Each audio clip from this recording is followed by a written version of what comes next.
Welcome to Informed by Alan Roebke, this 12th day of October 2018, a beautiful sunny day here in the chain of lakes in the city of Alexandria. And we're going to give you a little insight, you good folks in southern Minnesota, on what Alan Roebke's been up to this week to see that we have a government that is of the people, by the people, and for the people again, and that we reestablish a press rather than just these media empires, big and small, that report to you and give some insight and hold people accountable and are titled and wealth and certification society that we've devolved to, where we have the haves and then the have-nots. And this afternoon, this bright sunny day that's coming through, too bad we're not on CTV down there. We could show you some charts and information, but that's another day, and all across Minnesota, because I know how to do it on a cheap, but we got to deal with people like Amy Klobuchar that don't want to see that their people are informed, or some of the things she's been up to for the last 12 years, and her 10 trillion plus adding to our debt while she's been there. But in the process, we want you to understand, and Eric Paulson is right there with her, so don't think I'm just talking against the Democrats or the Republicans. We're trying to get to the middle, and we're trying to widen out the middle so it's a passageway for everybody, not just the wealthy, the titled, and the certified. So, and anyway, in the process this week, we've been planting a lot of seeds for the last this century to try to get me out of the rut I'm in, as well as to see that my fellow man is informed, and as a good Christian should, as an evangelical person should do, and serve our good Lord, and so on. But anyway, here's what I want you to think about today. We had the Trump announcement in Iowa about E15, and I had been in contact with the chief economist that's a Minnesota boy. At least his biography says that he graduated from the university where he came home after getting a college degree or degree someplace else and got his doctoral degree at the University of Minnesota, and I'm a University of Minnesota Crookston graduate. And at the same time, I contacted this week another Minnesota boy that you guys in southern Minnesota should know for a number of reasons, and that is our Deputy Secretary of Agriculture, Stephen Sensky, down in the Jackson area. And I don't know if he's still got people farming down there, but anyway, I contacted him, and I've also now forwarded today that I want to do an interview with him as well as Joe Hansen in relating to this Roebke plan and what is nothing is being done to address these Chinese tariffs. And the interesting thing back to Joe Hansen that I had been corresponding with, in fact, a person who I thought was my friend that I'd met at Big Iron and was all excited about my plan until he was going to go on the radio, and I said, well, I don't want you to get caught in the middle. You better know I'm a felon. And since then, he's at arm's length distance from me, and too busy to do what should be done, unfortunately. But anyway, in this process of seeing that Ag Secretary Perdue and President Trump were going to fly on Air Force One to Iowa, I said to Johansson, the chief economist of the USDA, that should be getting numbers and solutions rather than just spending subsidy money. But I don't think the office of the chief economist is about anything other than politics and throwing mass numbers to keep as many people confused as humanly possible.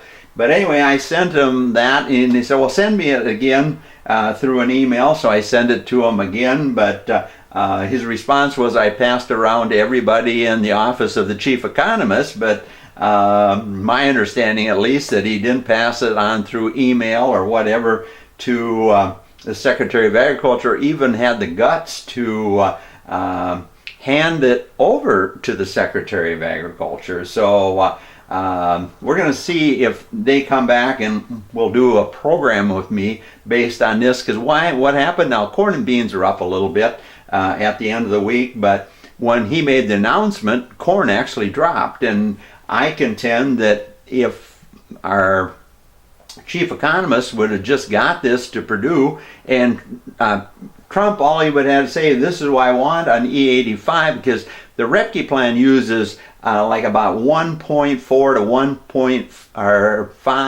1.5 billion gallons a year of ethanol into the market, because when you go from E10 in all pumps to E11 all pumps, like I proposed, it consumes over 500 million bushel of additional corn, and if you take that times 2.81 gallons per bushel, we're talking some real volume, where this going to E15 that few people use in the first place in the summer months really doesn't do that much, and the market reacted that way. Well, big deal. It was a nice political announcement, but now we had additional big numbers on Thursday as far as crop size, and with that crop announcement, and with continued weather concerns, and even when they gave us new numbers now, the market must be a little bit concerned with harvest loss in soybeans, and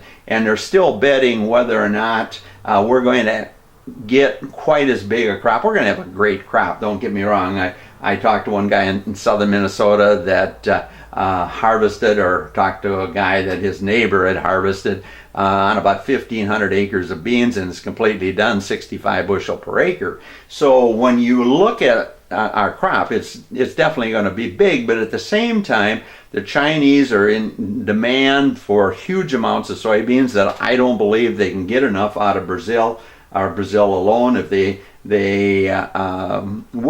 Brazil should be charging the heck out of them, and we should be working with Brazil, Argentina, and Paraguay, Uruguay, the four countries that produce over 90% of the beans in the world, and similar amount on exports, and yet we're not doing that. But anyway, in this process of trying to put some pressure on people so we get something done, you also have to understand that we're going to have really accurate numbers on production this year, because all our farmer friends have to do is drive to the Farm Service Agency office in just about every county and turn in their bushels, and they'll get a check for 82.5 cents a bushel. Yet in reality, I want you listeners out there, whether you're a farmer or landlord or concerned taxpayer about this massive debt we continue to run and not balancing budgets, when we look at the projected price for soybeans, I think the middle range is about $8.50, something like that. I don't have it with me. Maybe it was $8.40. But you're going to add a $1.65 to that price, and here's where I'm coming from on there. Or even if you add that 82.5 cents, so maybe that's what I want you to tell. See, our farmers, if you add the 82.5 cents to what USDA is projecting now, a season average farm price of about $8.50, see, you bring the average price for this year's crop to our farmers in that $9.40 range, which is a darn good price. And so we can't feel sorry for our farmers, but at the same point in time, we need to be doing something to see that we're retaliating against the tariffs. And the only policy that's out there is the Roebke plan. Nobody else has got one. And then sadly, my new acquaintance from North Dakota I've been pushing him because he's on the National Crop Insurance Board that you taxpayers fund in a huge way, paying about 60% of the crop insurance premium for our farm friends.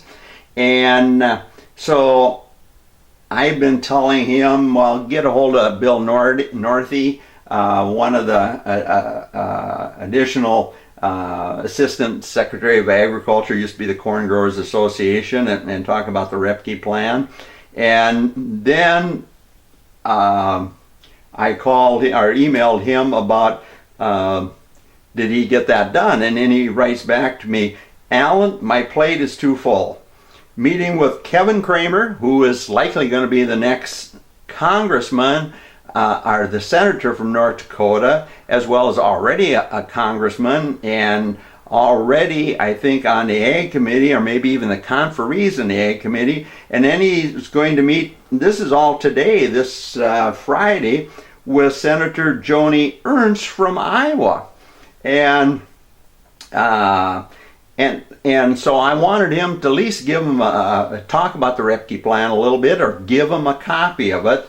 But then he goes on to tell, like all professionals today that are successful, they're just overloaded. He goes, and then he was talking about his plate's too full. Not to mention all the farm stuff. Grain dryer needs a new chip to work. Tandem dropped the valve. And we got 12 inches of snow in north or central North Dakota. And then he writes, we got WCIC in charge of Renaissance zoning in our community. And then he's heading to Brainerd, Minnesota to look at wedding venues, I presume for a daughter or a son. So that's what a guy runs in today when you work on your own nickel, and trying to see that we get some sound governance. So that's what happened this week on Ag End, and I'm going to keep hitting these guys, and I hope you do the same. If you see Walz or Colin Peterson or Tina Smith or Klobuchar or any of the Republican candidates that are running against them, there is a solution to address farm policy without cost. We prove it with sugar.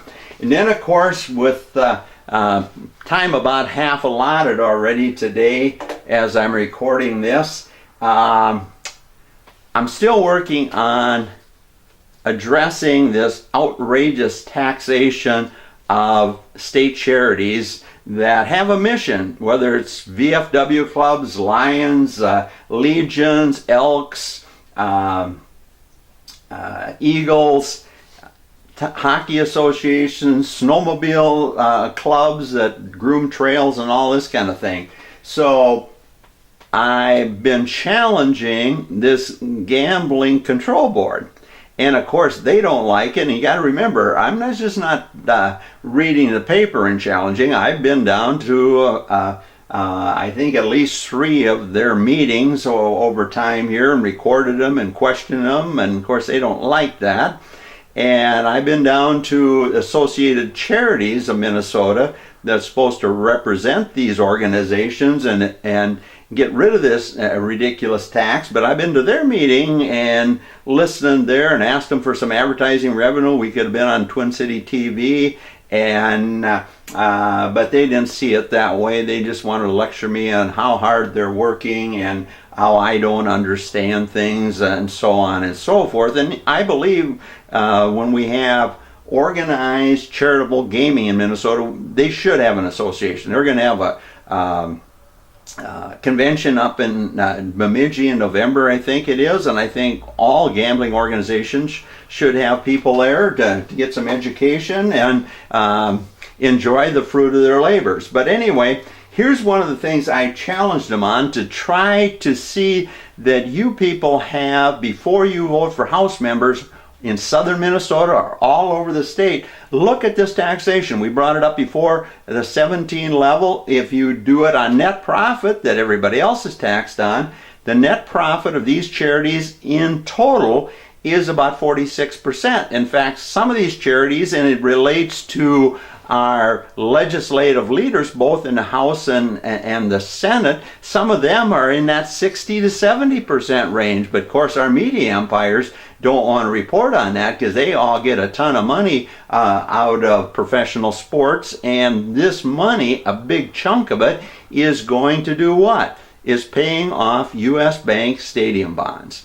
And so, this is the 11th of September they published it, so now we've had fresher numbers yet, but they don't want to release to you taxpayers or you voters out there before you vote for your local House members. They don't want Paul Anderson here and Mary Franson in the Alexandria area, or Tollefson, your Hanska guy out to get any pressure, of coughing up the truth before you go to the polls to vote. But anyway, in their promotional gaming news that was published on the 11th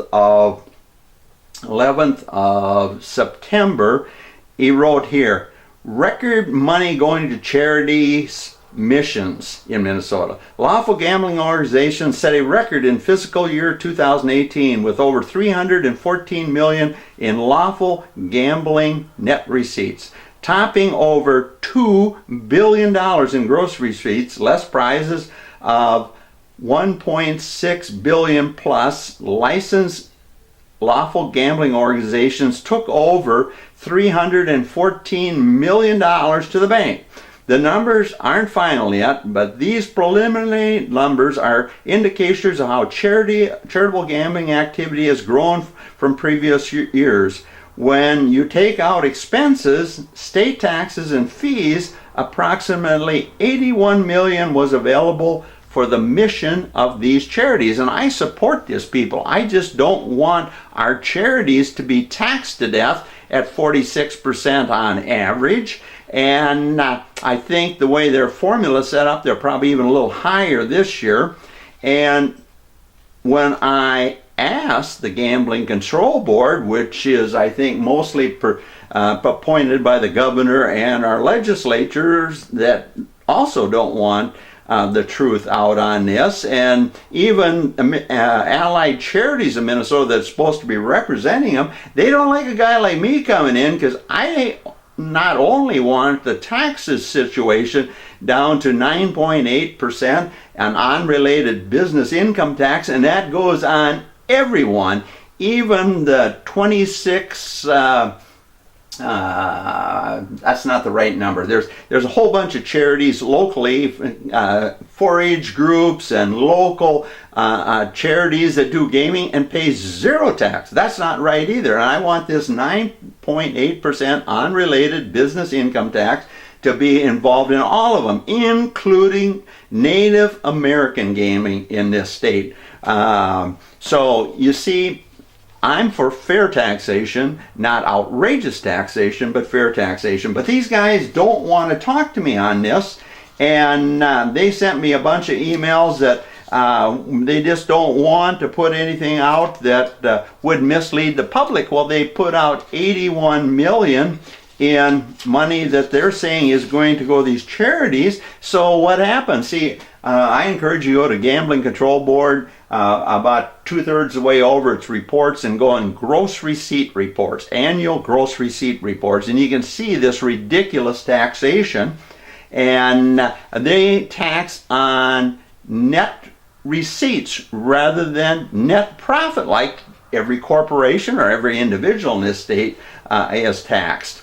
And they're blowing all this smoke in my face about they're just not going to do it till after November. Well, they've got a Gambling Control Board meeting on Monday. So I also in this process have been pushing the Office of Management and Budget as well as the Minnesota Department of Revenue. And finally, I must have got enough heat under the collar of the press guy at the Minnesota Department of Revenue, the Minnesota Department of Management and Budget. They changed press guys, and they don't, my emails go to a dead box. I don't even get a reply from those guys. But to get out of some of the heat that I've been putting on the various sources here, the Department of Revenue sent me a report that was also released this week on the 10th, and I used to get them for management and budget, but they censored me because I asked too tough a question. But he was at least kind enough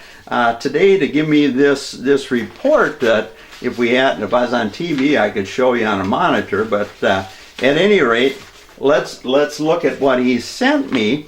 And remember, we got Governor Dayton and Tim Walz and whoever's going to be the governor or whatever, not wanting the electorate or any House members to have to put up with the reality of how U.S. Bank stadium bonds are really being paid off, and an accelerated rate of getting a surplus into this county even. But he was kind enough, Mr. Brown there from the Department of Revenue, to send me today that was released by the Minnesota Office and Management Budget. So what are we saying when we have what I view as a incredibly corrupt group of people that we call the Gambling Control Board, and when they put their final report out for fiscal 18, the board and everybody that works there should be fired and even prosecuted for manipulating things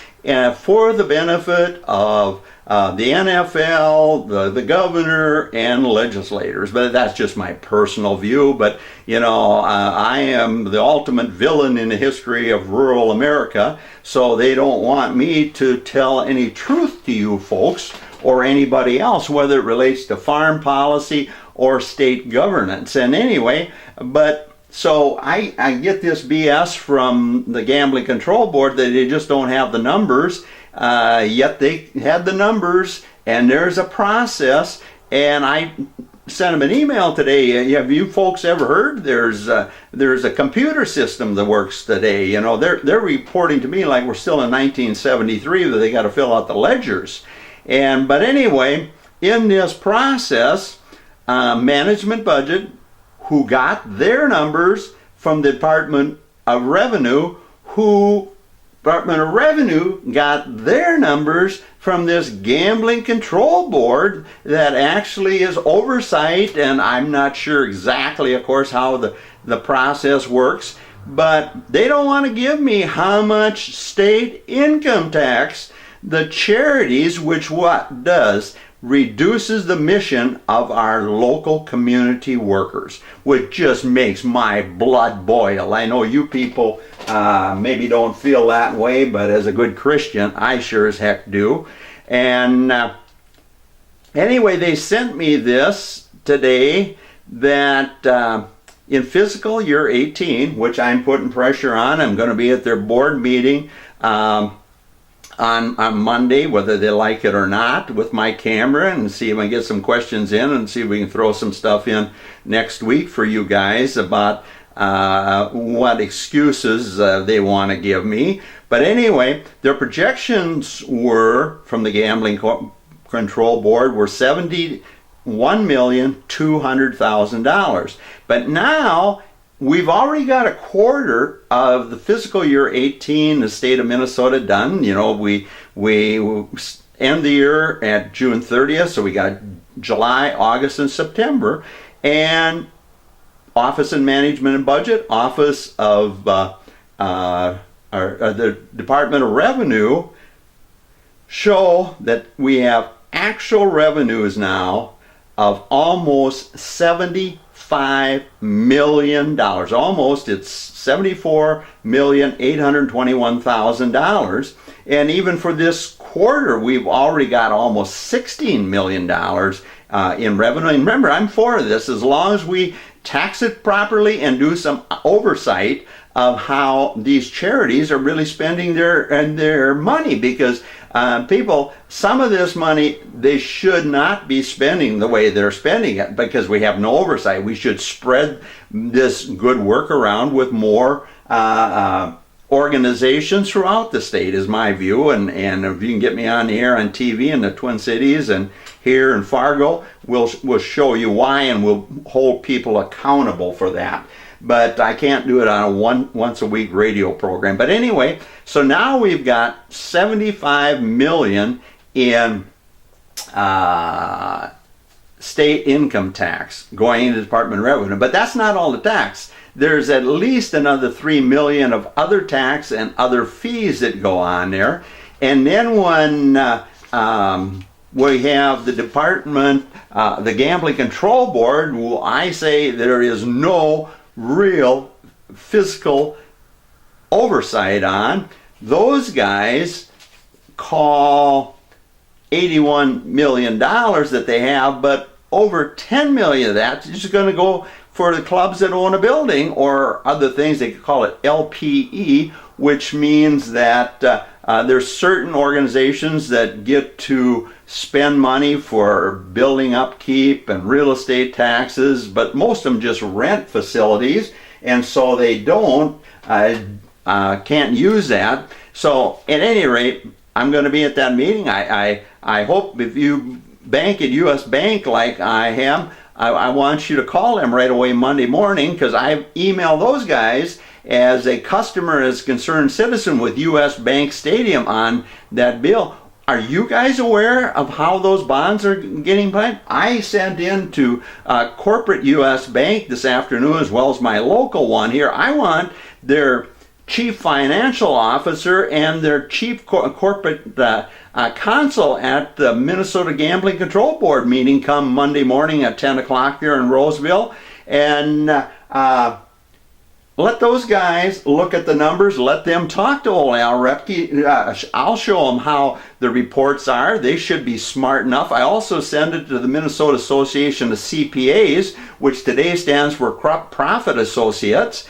And they've been doing this corrupt tax recording for years, and so they don't want to be there, of course. But I just want you to know that good old U.S. Bank, those corporate guys suddenly know there's somebody looking at a corrupt system that's paying off the stadium bonds, and everybody thinks the taxpayers doing it. No, the mission of our local charities is paying it off, and it's going to be paid off early the way it looks, because when you go to this $75 million and to take 36.7 off for the general fund, that I think left $37 million plus corporate tax, not tax where our legislator and governor just take $10 million out of there. So we got this huge fund going in to what?